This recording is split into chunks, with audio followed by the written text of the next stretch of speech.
Hey, deserving listeners, 90 Day Fiancé, let's watch. My name is Dr. Kirk Honda. I'm a therapist and a professor.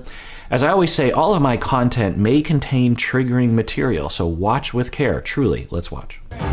When I was in the U.S. and far away, Baby and his ex rekindled their friendship, and she's his current dance partner. The idea of them dancing together every night, I don't know. I'm definitely a jealous person. I think anyone who says that they're not jealous is a liar. Yeah, totally. It makes sense that for Ari, she would be jealous and worried that she is going to lose Biniyam to his ex-girlfriend, who is also his dance partner, and maybe they rehearse and spend a lot of time together performing. So yeah, absolutely. Now, is Biniyam likely to cheat on Ari? I don't know. We haven't seen enough yet. We don't see any indications of that, but that doesn't mean much, really. Of course, Ariela would know him much better than we would. But how do we go about this? Some people would try to control and say, you can't be friends with her anymore. You can't dance with her anymore. I can't believe you're doing this to me. You're a horrible fiancé. Other people would say, well, let me just tell you how I feel, and then maybe you can reassure me, or maybe your ex-girlfriend could reassure me. You know, there are ways through this that are more flexible than controlling your partner's friendships.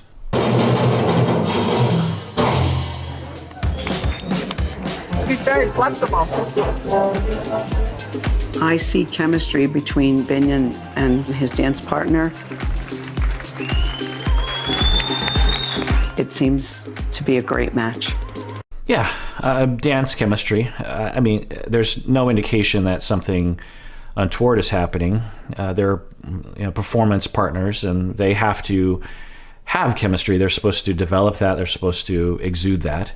So it doesn't necessarily mean anything. So the main thing is Ariela and her feelings of insecurity or needing reassurance, how she feels, how she goes about it. Let's see how she manages it. Yeah, that's why just it's better. Let me try hiding, like just something. Biniyam has told me multiple times about all the little white lies that he would tell to maintain his relationship. That is not what I want for mine. Lying to make things better only makes things worse.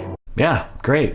So she's saying, look, if you come home with lipstick on your shirt because of an innocent glancing blow with a fan at the club, because he was talking about how he was DJing late at night, people are drunk, woman comes in to request a song, he gets some lipstick on his shirt, and with his previous wife, and he spent 3 hours trying to wash it out because he didn't want to concern his wife, because his wife had a pattern of reacting to that. And for Ariela, she's saying, no, don't do that. Just tell me the truth, because as she's saying right now, which is very wise, very differentiated, very mature, very healthy. Look, just tell me. Don't. And I think what she's saying is, look, I will believe you. You don't have any reason to hide from me. I'll be reasonable. I think that's what she's saying. I hope that's what she's saying. Jackass.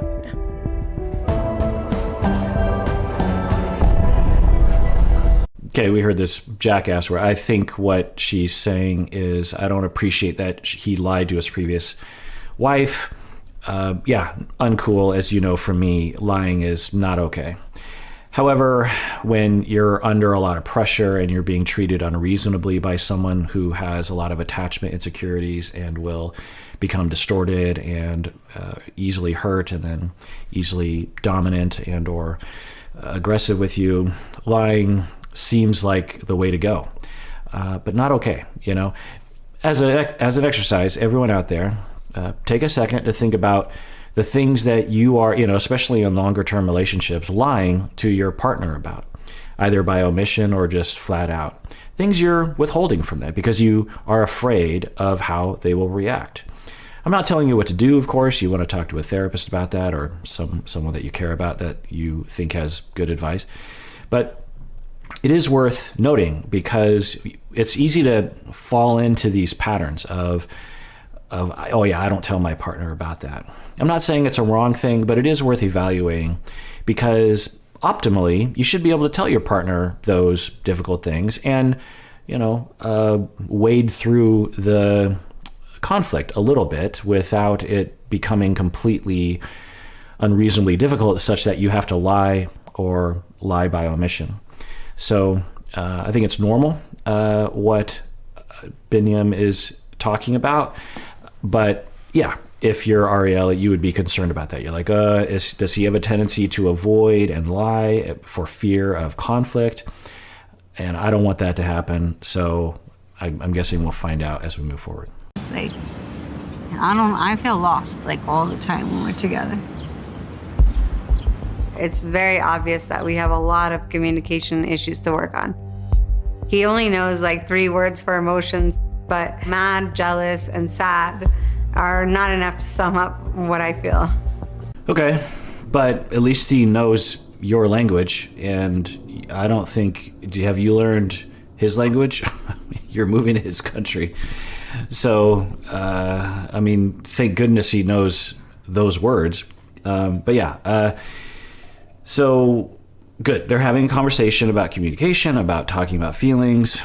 She's saying that I think she's saying she feels distant, or that she doesn't really know what's going on in his mind, and she would feel closer if she did. I think that's what she's saying. Let's see. I'm just stressed out. Like I'm having a baby in like 10 weeks. Yeah. I don't have any friends here. My mom left. It's like, I feel like stuck here. Yeah, makes total sense. Even if you're mostly on board with this move, there are going to be waves of these kinds of feelings. You could say it's akin to grief. You are grieving the loss of your old life and your home country, the loss of contact with your family, your mother. And she is, exhibiting those feelings in a healthy way. He's listening, I think. So we've seen various different reactions to this. Sometimes people in Biniyam's position will try to fix it, will say, look on the bright side, and not listen. We've seen Florian do that with Stacy, that kind of, we've seen that style of, calm down, that kind of stuff. I have faith in Biniyam. Let's see how he listens.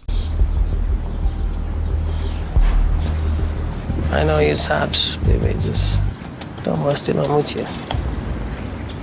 Okay, good. Three things he's saying. One good, one bad, one good. And the bad wasn't so bad, but I know you're sad. Great. Don't worry. That probably doesn't help. And I'm with you. Great. Good, bad, good. Yeah, I don't know how she's receiving it, but we've seen much worse listening than that. But his body language, physical contact, holding hands, all good listening skills.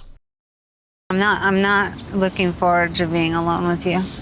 I'm not happy about it. Why? I'm not happy about it. If I alone? Yeah. Okay.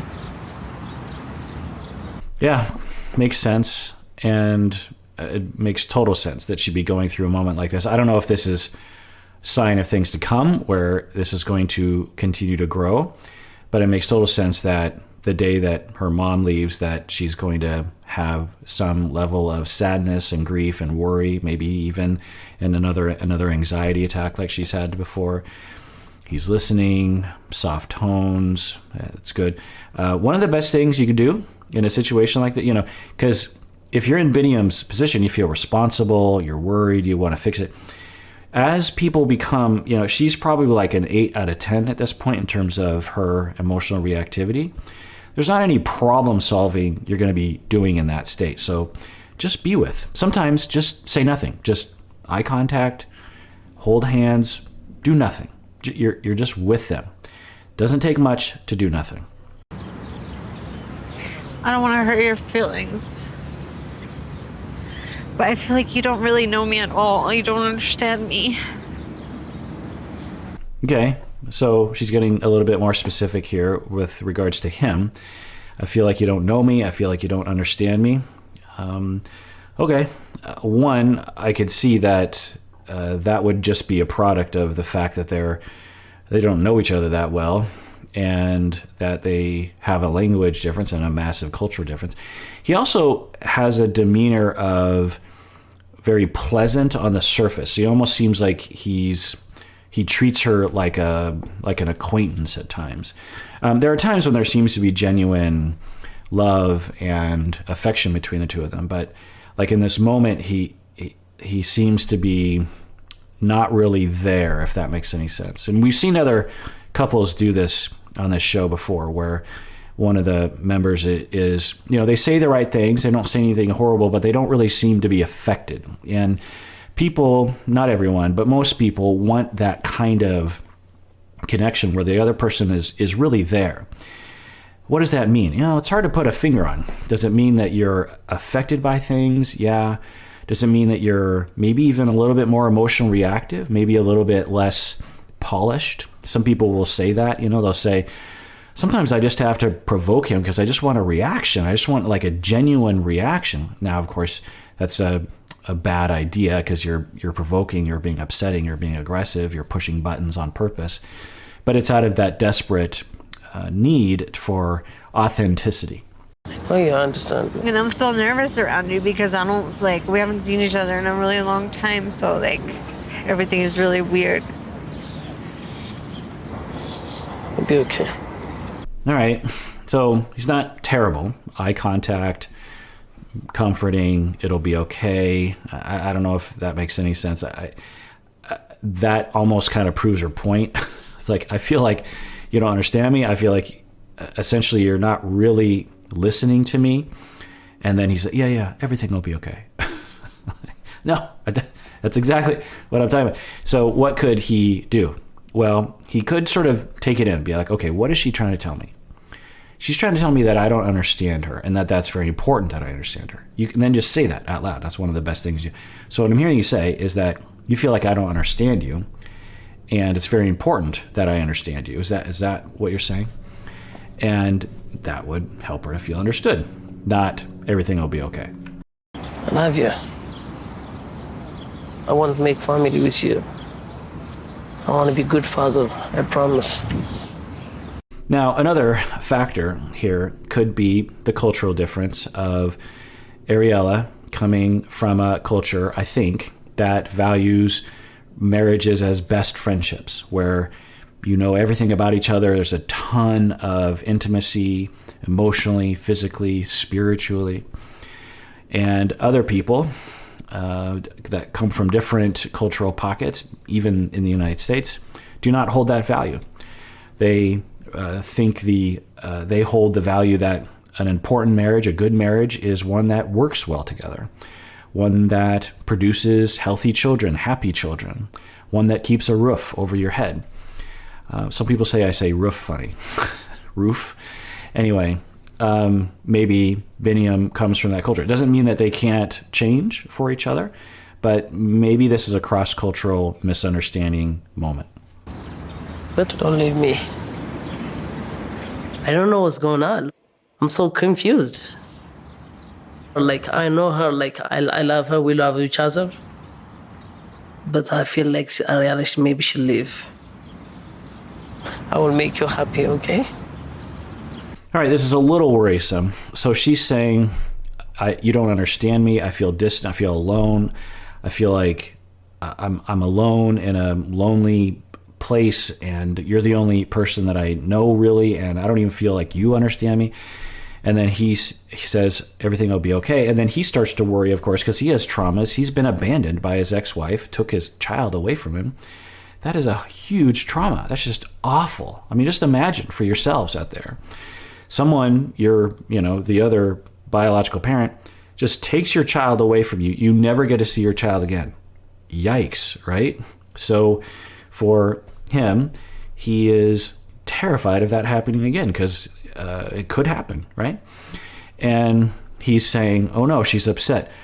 Don't leave me. I don't know if I showed you that clip, but he's just like, please don't leave me. I love you. Everything will be okay. I'll make you happy. I'll make you happy. So this is a dynamic that might grow over time. I could see it growing over time, where she's like trying to have connection and understanding and a soulmate's gaze, a soulmate's getting each other, you know?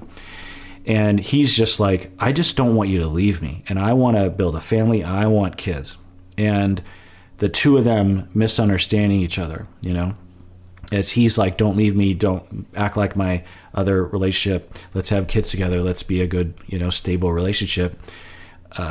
She's like, well, you're not, I don't feel like you understand me. And that triggers him because the more unhappy she is, the more likely she is to leave.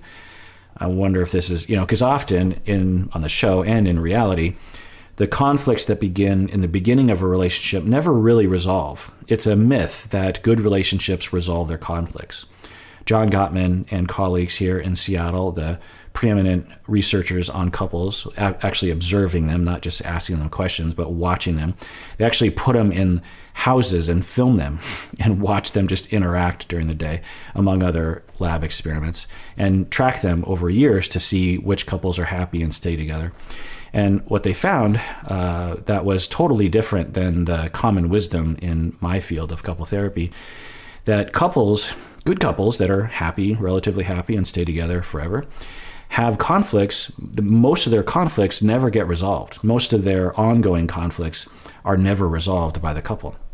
It's very counter to what I was taught in the 90s when I was coming up as a therapist, that you need to resolve all your conflicts. But it turns out that it's just not possible. So it's not a matter of resolving the conflict, it's how you talk about it and how you narrativize it. Because if you narrativize it as, we aren't resolving this conflict, therefore my partner is a bad partner for me, or therefore my partner doesn't love me, then obviously that's going down a road of resentment and anger and defensiveness and losing your love for your partner. The other way of looking at it is, well, you know, I don't know. We have this difference, and I'm guessing there's a justifiable reason why my partner is this way. I don't understand it. I can't see it, but I just have to trust that I'm not I don't have a monopoly on wisdom and understanding, and so I'm guessing that my partner comes from a rational place, but I'm pretty sure I come from a rational place, I don't know. And we just do not see eye to eye on this issue. And, you know, and then the question is, can you live with that? Can you live with those kinds of conflicts that would be ongoing and never getting resolved? And the word resolved is actually kind of funny as well, because resolved implies like everyone's happy, or that you no longer fight about it, or it's no longer a difference. You know, resolved, I think what a lot of people think is, the way we can resolve this conflict is when my partner agrees with me and stops doing whatever they're doing. But another resolution of sorts is just understanding, I guess we're just going to have to agree to disagree. We're different in this way. And I guess I just have to live with that. That's another sort of resolution, right? I feel like lonely, you know? I feel very lonely. But we hyped up our relationship so much, and I don't know if this is what I really wanted. All right, that's interesting. I think that's what she was saying, was that they hyped up their relationship so much. And I could see that happening. You're video conferencing, you have all this pent up optimism or longing for the other person. And it just seems like in your head you have this fantasy that when you can actually be in the same town, everything will be beautiful and wonderful and there won't be any kind of distance or loneliness.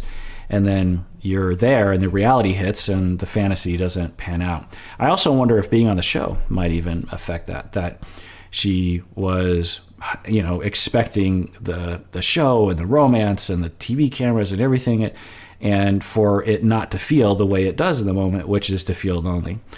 This feeling of loneliness could just be a transition feeling as she goes through various different emotional transitions, from moving to another culture, being pregnant, having a child, living with him. You know, you can imagine a lot of ups and downs. And that's one of the things that I think we all have to keep in mind, that as we go through changes, whether it's a pandemic or coming out of the pandemic or getting a new job or moving to a new place or getting married, even, you know, a lot of things that we look forward to, things that we want to do. There can be a lot of ups and downs regarding emotions, and to normalize that a little bit and just be like, well, you know, this is how I feel today. I might not feel this way tomorrow. That doesn't mean the feelings are invalid. It just means we need to understand that we're extremely emotional animals and have a lot of ups and downs regarding emotion, which affect our perspective.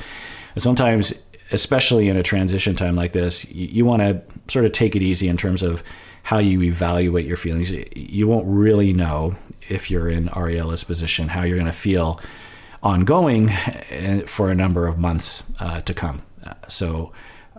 Yeah, anyway.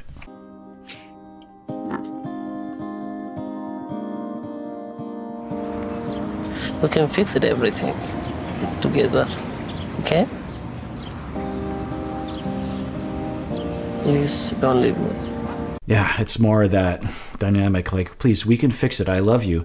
We can fix it. Don't leave me. Please don't leave me. Good. From his standpoint, I think it's good that he's identifying that for sure. But I don't know if if he can put his anxiety aside and really listen and say, like, what are you telling me? What do you want me to understand? Tell me what you want me to understand. I want to understand. What is it I don't get about you? And maybe for Ariela, there really isn't anything that he could do to demonstrate understanding. It's just a feeling of loneliness she's feeling because she's missing her country and her culture and her family. All right. Well, I want to thank everyone out there for liking and subscribing and clicking the bell and commenting below. The liking and subscribing, it really does fill me with joy when people are nice to me. So I check those things on every single video. And I'm like, oh, is it okay? And then, people like it, and I'm, oh, okay, I guess I'm all right. And I want to say that partially because it's true, and thank you, and also because I want to model what I consider to be healthy dependency on approval. We need approval. We Americans, we like to believe, I'm not here to impress people. I'm not here to make friends. Yes, you are. You're here to make friends. You're here to get approval. You're here for people to accept you. You're here to find love and attachment and security and safety in relationships. And we all want to be liked, except for psychopaths, who are very rare individuals. And even them, they kind of want to be liked in a sense. But anyway, point is that I, like normal humans, depend on positive feedback like everyone else does. And so anyway, I just want to thank you all for doing that. And everyone out there, please take care of yourself because you deserve it. You really, really do.